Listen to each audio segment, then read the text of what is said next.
Okay, we're unmuted. We're ready. Thank you very much.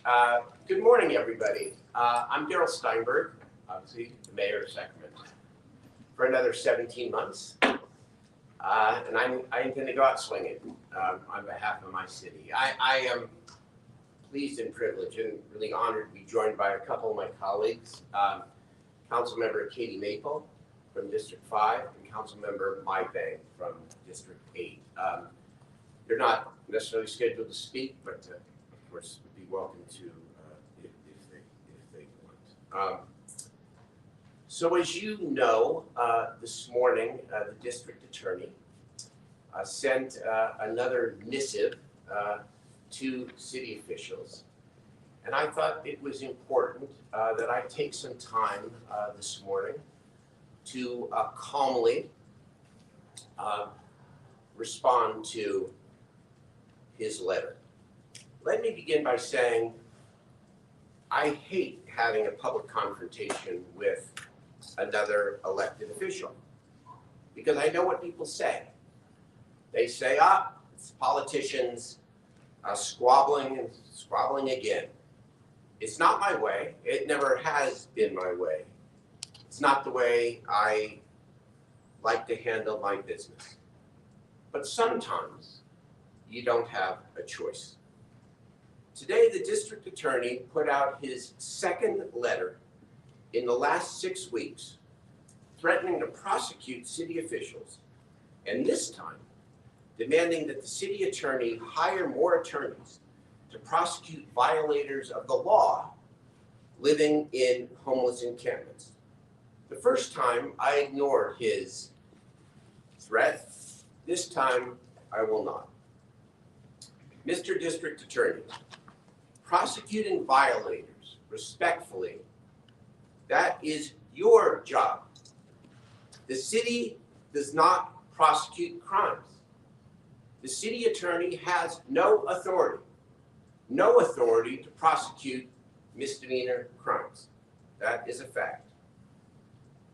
Mr. Ho, I understand your frustration. We are all frustrated. But some of us are actually working day and night to try to make the problem better. You are going about this all wrong. This is pure politics and beneath the honor of your office. As you listen to your operatives, they are misleading you. This should not be a wedge political issue. It's too important. Human lives and the health and safety of our community and its future are not political soundbites. 2 weeks ago, I sat in your office. I reached out. I sat in your office and made a good faith proposal for real partnership. I didn't make it public and expected you would reach out to me again. Your political stunt today, the second such stunt in little over a month, is bad faith. Your public posture is at best disingenuous and at worst dangerous. Mr. Ho, you seem to want to abdicate your job to me, the city attorney, and to the city. Please, sir, do your job.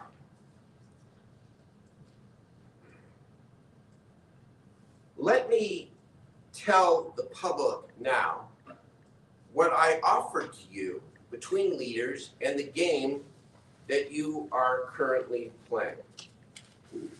It was contained on my letterhead with dated July the 26th with 10 substantive points that I asked you to consider.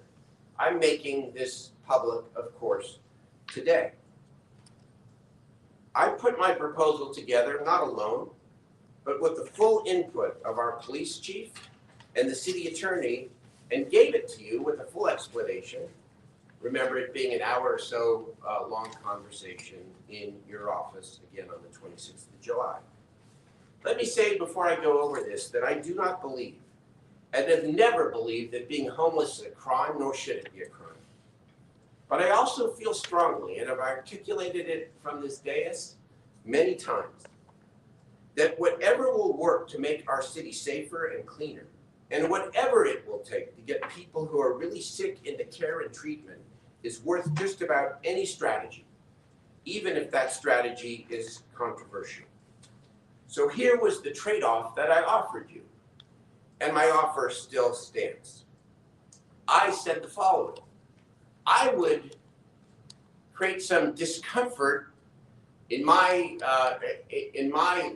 end of the world by stating publicly that I would be in favor of the police department actually arresting people for misdemeanor crimes, petty theft, drug crimes, people living in these encampments, if in exchange you would actually agree to prosecute and you were willing to offer diversion into mental health and substance abuse treatment for people who so desperately need the help and who are not getting the help.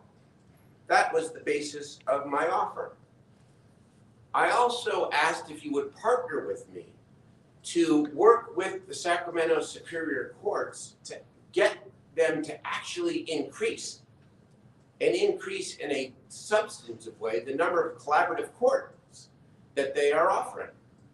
Because frankly, Judge Larry Brown is an absolute gem for our county, but one judge, collaborative court, is not nearly enough for the need and what's going on out in our streets. I asked you if you would fully back me and the city to push the county, which is absent from any of your letters, to actually implement the partnership agreement that we reached with the county at the end of 2022. Why is that so important? I've talked frequently over the last couple of weeks about my disappointment that the most high-profile engagement we made in the city of Sacramento, between the city and county, was 28th and C. Several months, 30 people, over 800 syringes found, and one person enrolled in comprehensive care and treatment. We need your help, Mr. District Attorney, to make sure that that partnership agreement actually works.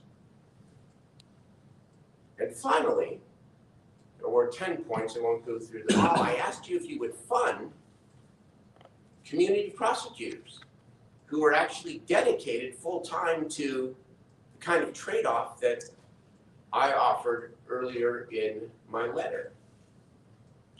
The DA provides one community prosecutor for the downtown. You charge us big money to do so.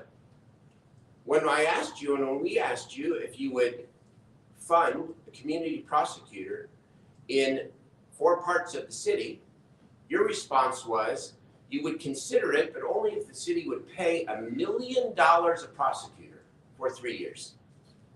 That's not partnership.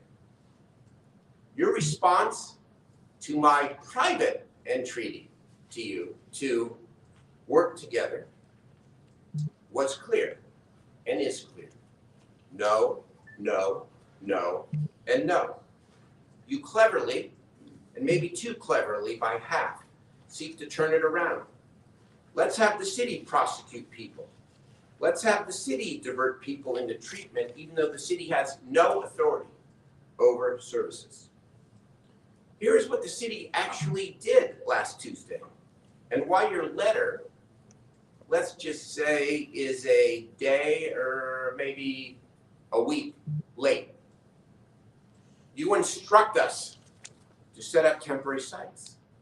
That's exactly what we're doing, and authorized the city manager last week to do so, and he's already hard at work implementing the council decision.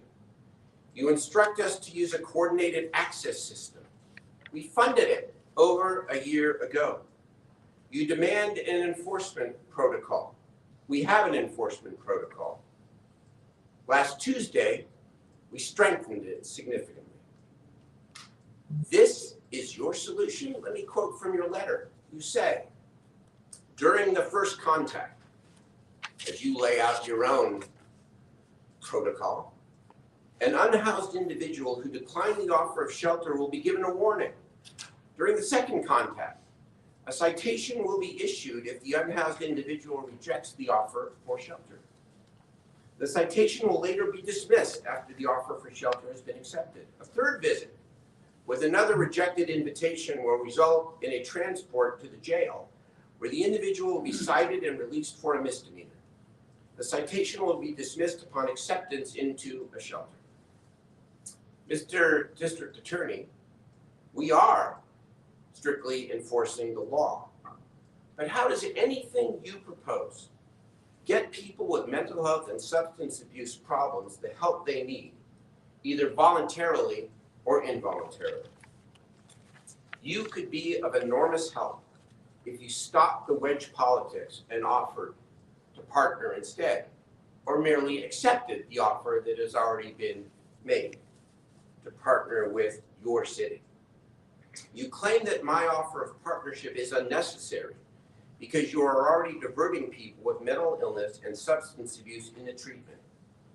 So let me now publicly ask you some questions, the same questions I asked you privately on July the 26th. How many people who commit theft or drug offenses in encampments have you prosecuted since you became DA? How many mental health diversion slots are currently available for people who you might prosecute and offer diversion to? How many people out of encampments have you diverted into treatment? Compulsory treatment, by the way, since your term began. How many diversion cases can your courts, that you're partly responsible for, currently accommodate? Finally, your letter fails to acknowledge the federal court injunction that prohibits us from moving encampments or even enforcing our sidewalk ordinance. Has your team made you aware, Mr. District Attorney, of the injunction? One last thing. I want to quote from an email that our police chief, Kathy Lester, sent to city officials on July 18th, because I think that it is very revealing. If you give me just a moment. This is from the police chief, and I have her permission to share this. She wrote, "Good evening, this is July the 18th. I received a call from Adam Green, who is the assistant police chief, this evening, again July 18th, to share a conversation he had with DA Triplett, who is a DA Ho's chief assistant. DA Triplett this afternoon. Triplett called regarding homeless enforcement. He didn't demand, but he wanted us to consider citing for infractions of Sac City codes instead of misdemeanors, because he was concerned that the DA's office would not have the capacity to prosecute a large influx of misdemeanors." The police chief said, paused and said in her text or email, "The irony is not lost on me." The irony is not lost on any of us. Mr. District Attorney, hollow words on your letterhead won't solve this problem or even make it better. This is serious business, and some of us are hard at work trying to balance all of the competing interests: the need for a cleaner and safer city, in compliance enforcement, but also pathways to housing and treatment for people. Where are you? Either step up and partner or move aside. We aren't interested in your theater. Thank you. Be happy to answer your question. You just mentioned you're not interested in theater. You referred to it as a political stunt. Could you talk about why? Why do you feel that way? Well, as I said, I met privately. So, this is my way and my style. And, none of us are perfect, right? We're all public people. We all are strong-willed. I get it. But when the DA sent his first missive on June the 30th, I believe it was, I thought about it. My initial reaction was to publicly respond. But I took a breath and I said, what if we could bring him in as a partner? And I said to him privately that imagine we could shock the world here if we stood together. And I supported actually arresting people, which is not something I'm that comfortable with. Sorry, not that comfortable with. Arresting people, or if those arrests could actually lead to people getting the care, the services, the mental health and substance abuse treatment they need. Because it ain't exactly working, at least in the initial stages, the way I want the partnership agreement to work. 28th and C, one person gets comprehensive treatment. So I was willing to take that heat and make that kind of a trade-off.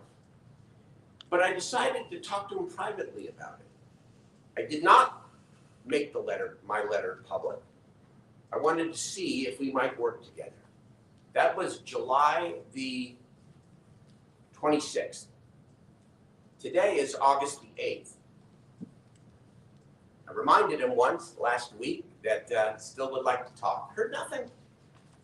Yesterday at 10 minutes to 5, got a copy of his second missive. And so again, I had a choice. Ignore it. Some might say, all right, it's the better way to do it. Let him just go fly off in his bubble. But I represent this city. And of all the jurisdictions, all the entities, everyone responsible for this problem, this city is putting more of its heart, resources, and urgency into trying to make it better. And we hear the criticism, and we are adapting always, right? Was I always, the number one enforcement person? No. Councilmember Vang is standing next to me. That's not what she believes, but we're together, and together, imperfectly, we're putting forward a set of policies that represent a balance. That's what we did last Tuesday. There were tough votes. They weren't unanimous votes, but we got through it. And so I just decided that I'm not going to continue to have my city being threatened by someone who's not doing his part.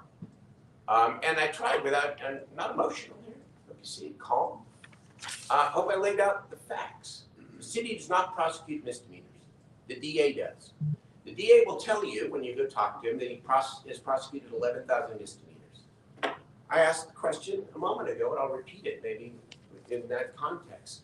How many of those 11,000 involved people living in tent encampments, and how many people were diverted into treatment? Because ultimately, enforcement has its place, compliance has its place. We hear that loud and clear from the community, which is why I now support that balance. But who are we kidding? If that's all we do is move people around, cite them without any follow-up or follow-through, it's not going to get better.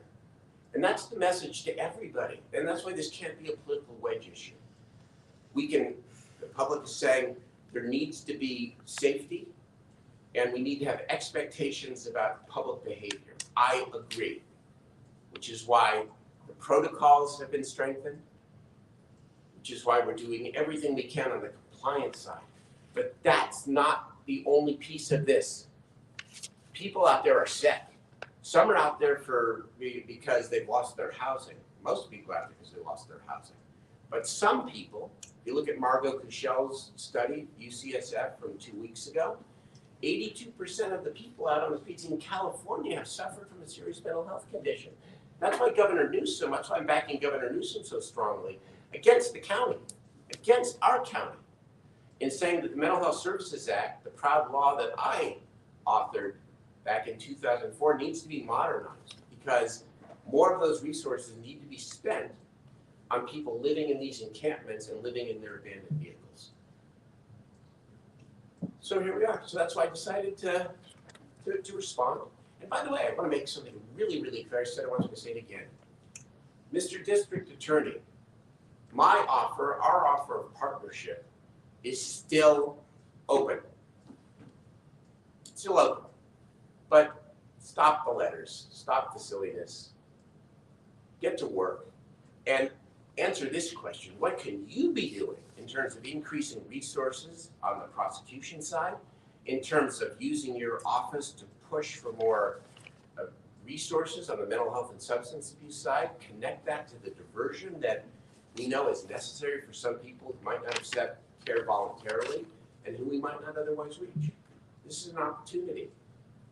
Mayor, The offer still stands. Mayor, can I ask you, you talked about enforcement just before. About what? Enforcement. Yes. And then in terms of that other federal judgment just the other day that got handed down saying that no camps can be cleared for 14 days, do you feel like your hands are tied a little bit in terms of I will never ever complain about the challenges of this job. But you better believe our hands are tied. I mean, really. And this is why this stunt is so political from the district attorney, because as the chief officer of the law here, he's well aware of that injunction. He's well aware of it. He sends the letter, and on the heels of that, we're legally prohibited for at least 2 weeks, and maybe longer. I mean, part of what we're doing now, let's talk about big picture. Look at what the city's doing. Tuesday, yes, we passed the strict enforcement protocols, okay, controversial, but we did that. But the other half of it was also important. We designated the city manager to open up as many safe ground sites as possible so that we can begin offering people alternatives to the encampments where they are living and where they should not be living. Nobody should be living in those circumstances. Safe ground is a temporary solution while we await hundreds of additional tiny homes and shelter beds from the state of California. As I say many times, the city's not starting from scratch. Before I became mayor, we had less than 100 beds. We now have over 1,109. You know, we need the services though. And 28th and C worries me. The DA's politicizing of this most serious issue should be worrisome to the entire community, because what we need is for all of them to step up and make sure that the people we're moving to safe ground, or people were moving into shelter, or people were moving off the sidewalks, who we're enforcing against, have access to the services that they need and that the community needs. Because if they don't get the help, then they're going to remain on the streets in ways that are not good for them and certainly not good for the community. Hi, Mayor. I'm just wondering. Sorry. So the city attorney in their letter says, or sorry, not the city attorney, the district attorney, says that, you know, mandatory diversion, which you suggest in your partnership proposal, would be inappropriate and unlawful. Each case must be evaluated on its individual merits. And I'm just curious about your response to that. I was once a pretty good lawyer myself, by the way. And so, you know, the DA is just making an argument, but it's a hollow argument.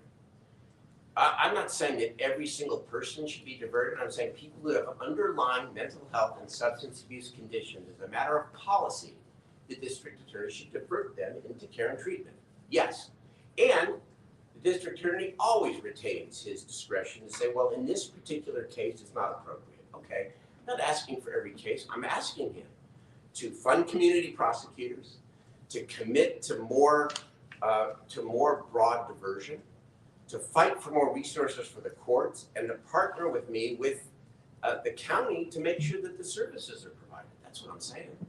So he always has discretion, but he took the word mandatory and he's now blown it up. I don't mean every case. I mean that the policy, the default should be somebody's mentally ill, somebody's dealing with substance abuse, you arrest them for theft or for a drug crime. Okay, use that stick, if that's what it is, to get people into the treatment that they need. If you're not willing to do that, then you're not willing to be part of the solution. It sounds to me like what you're saying also, though, is that there's something that the district attorney is struggling with, and that could be the financial aspect of things. So, you know, we all have financial challenges, but I don't buy it. Number one, the county has 7 or 8 times the budget the city has, and we're bearing the load of this. Number two, if the district attorney he's obviously made this a high profile issue. He obviously considers this a top priority.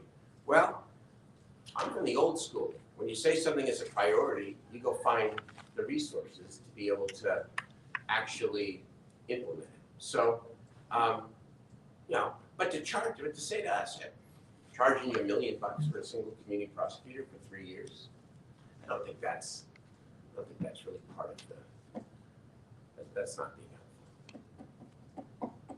Is there any merit to this letter?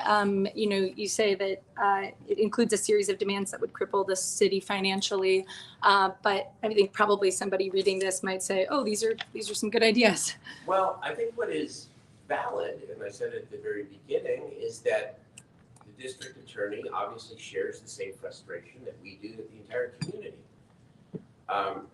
feels about the desperate need to make progress. And so I'm accountable. I always have said that. And when somebody tells me you should be doing this instead of that, or you should be doing more of this, I listen. And in fact, we move, right? I mean, my original idea was last Tuesday, for example, was to do the safe ground. But there were a number of members who said, we want to reinforce the compliance issues. Okay, we put them together. And that's essentially what I offered in terms of partnership to the DA. Let's work together. Let's take the strength of your office and your resources and your authority. Let's take what we are committed to, which is a cleaner and safer city and a pathway to shelter, housing, and treatment for people who need it. Let's put them together and let's try to make this situation out there better. The offer of partnership remains. Okay. Why haven't you taken up some of the solutions until now, like the last few weeks? Oh, no, I'm sorry. I've been putting forward these solutions with some success for the last 7 years.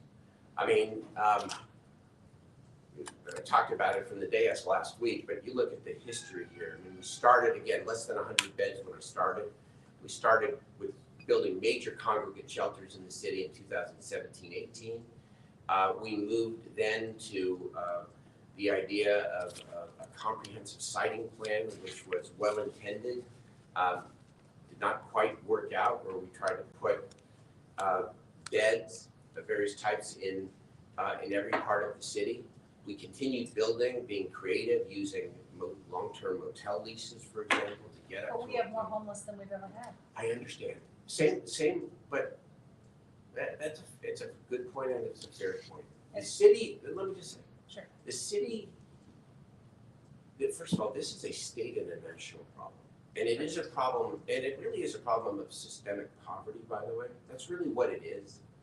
It is people, even people with mental illness and substance abuse, it's people who have long lived in sort of a fragile way, but have maintained. And now COVID, high cost of housing, just the fraying fabric of society, more people are falling in. And so the city bears responsibility for everything, but look, here's what we can do and what we are doing. We have been more aggressive about approving and funding affordable housing than ever before. And we're going to continue to do that. We built out now a shelter program, a motel program, up to 1,100 beds. We insisted on a partnership agreement with the county to require them to actually provide the services and a team with us on the outreach. The fact that 3 people become homeless for every person we get off the street is, we're doing our best to grapple with, but we don't have all of the resources or all of the answers. Some of that is a national problem. And so I get it. In the end of the day, people say, well, okay, Mayor, homelessness has grown X percentage during your mayorship. Right. Okay. I'm very confident that I and the city will be judged in the right way over time, because they will see that we are really the only ones that are putting our hearts, our resources, our attention, and some smart policy prescriptions forward to try to make it better. We control what we control. I don't control what I don't control. It's not an excuse, because in the end, I'm accountable. Is there teaming up with other states? Because some of the homeless are coming from other places to here. And it's a problem in places like New Orleans too. I worked there for a decade. So this is, to your point, other cities, Seattle, Portland. Is there ways to bring in money from a federal or a state level from other places to help with the problem here? Well, Is there So I will say you this, I've answered this one this way before. One of the worst days in recent American history that will not be noted because everything's about Trump and nothing else. But here's what I count as one of the worst days. And that was during the negotiations over the Build Back Better bill, the Biden infrastructure plan, when there was in the bill, I believe $350 billion for a federal housing strategy. And because of the 50-50 Senate and Manchin and all that business, $350 billion went out of the bill. And Build Back Better, which had a lot of good things passed, but no housing. That's the kind of federal housing contribution that we desperately need. I'm getting my state of the state at the end. State of the state. Boy, that's presumptuous. My state of the city at the end of this month. And one of my topics is going to be suggesting how we go about attaining more permanent sources of funding locally for affordable housing, because we need that. Do you plan on following any of these requests or ignoring the letter? Well, I think this is a very nice response that It's unusual for a DA to take action like this Yeah. and investigate the city. What was your reaction when you saw him go public with it? Well, again, I had a reaction in June and I had a reaction today. In June, my initial reaction was mad. I was mad. But then I stepped back. I said, wait a minute. He's frustrated. Let's ignore the particulars and let's see if we can find a way to work together. And that's exactly what I have done over the last month or so. And I've not just said let's work together. I backed it up with a substantive proposal. He chose to respond, not in the way that I reached out, but in a very public way. And so it's not my first rodeo here. I've done this for a while, and when somebody continues to provoke, I think it's just important on behalf, not on my behalf. Didn't attack me personally, although, whatever, read between the lines.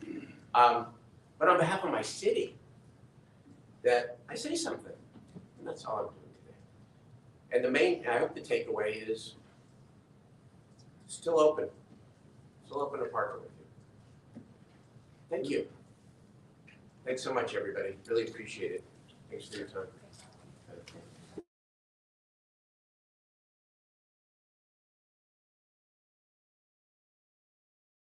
Say, as someone who was born and raised in Sacramento, I have not ever met a leader that has been this fierce and consistent in addressing homelessness in our city. And while I may not always agree with the mayor, as you counter a vote last week, he is absolutely collaborative, right? And so this is really a call to the DA to come join us at the table to actually do the work to make sure that we can move people off the street into services and into housing. And so I just also want to take this moment because I think a lot of folks blame the mayor for this issue, but you heard earlier that for every one person we house, 3 more enters the system. And so it's going to take all of us to do this together. I know we're doing everything we can with our heart, our hustle, our resources to address what's happening on our street, but we need all of our partners, our county partners, and especially our DA to also be a partner in this as we address this crisis.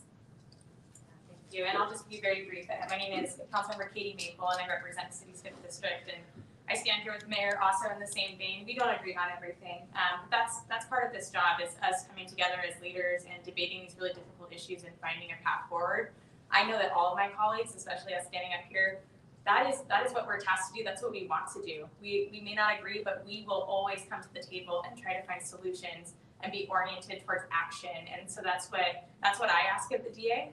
Say, let's come to the table. Let's work together. We can only create good change in this city by working together. And so we need you at the table too, along with everyone else. And I think it's so important that we not politicize the lives of people who are suffering on our streets.